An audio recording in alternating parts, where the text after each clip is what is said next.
अब जब दो कंट्री के बीच में बिजनेस होता है ना, तो सपोज कर लो इंडिया और चाइना के बीच में अलग अलग प्रोडक्ट का बिजनेस है। कुछ प्रोडक्ट हमारे यहां से वहां जाते हैं, कुछ प्रोडक्ट वहां से यहां आते हैं। तो अगर इंडिया के पर्सपेक्टिव से आप समझो, तो अगर इंडिया ज्यादा प्रोडक्ट को एक्सपोर्ट कर पाया,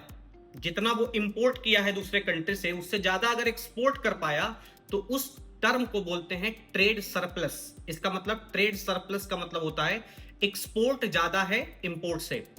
और अगर हम जो एक्सपोर्ट कर रहे हैं वो ज्यादा है और जो इंपोर्ट कर रहे हैं वो कम है, तो उस टर्म को बोलते हैं ट्रेड डेफिसिट। तो हमारे और चाइना के साथ अगर देखोगे तो इंडिया का चाइना के साथ ट्रेड डेफिसिट है, और काफी बड़ा गैप है वो, क्योंकि चाइना का जो प्रोडक्ट है वो काफी चीप कॉस्ट में इंडिया में अवेलेबल होता है, चीप कॉस्ट में अवेलेबल होता है, और काफी नंबर ऑफ प्रोडक्ट हम लोग वहां से एक्सपोर्ट करते हैं।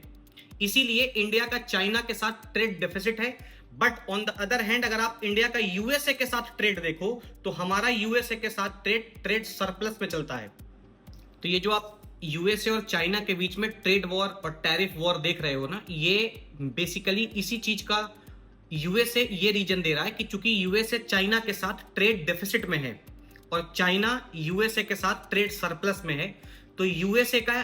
कहना है कि हम ये कर टैरिफ को इंक्रीज करते हैं तो हमारा ये जो डेफिसिट का ब्रिज है, गैप है ना, ये थोड़ा कम हो पाएगा। हालांकि इसका और भी मल्टीपल रीजंस हैं,